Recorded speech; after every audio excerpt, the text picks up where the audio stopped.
যুক্তরাষ্ট্রের উত্তর পূর্বাঞ্চলে তীব্র তুষারঝড়ে বিপর্যস্ত জনজীবন। নিউ ইয়র্ক, বোস্টন ও নিউ জার্সি সহ আশেপাশের বিভিন্ন এলাকায় ভারী তুষারপাত রেকর্ড করা হয়েছে।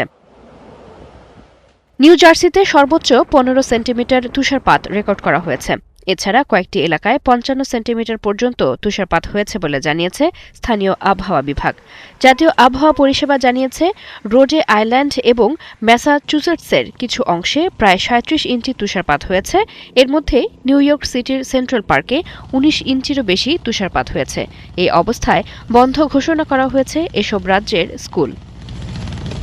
তুষারঝড়ের প্রভাবে বাতিল হয়েছে হাজারো ফ্লাইট। বড় শহরগুলোর বিমানবন্দরে যাত্রীদের ভোগান্তি বেড়েছে। সড়ক ও রেল যোগাযোগেও দেখা দিয়েছে স্থবিরতা।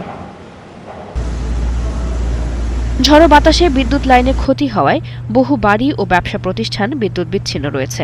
স্থানীয় প্রশাসন ও উদ্ধারকর্মীরা পরিস্থিতি স্বাভাবিক করতে কাজ করছেন।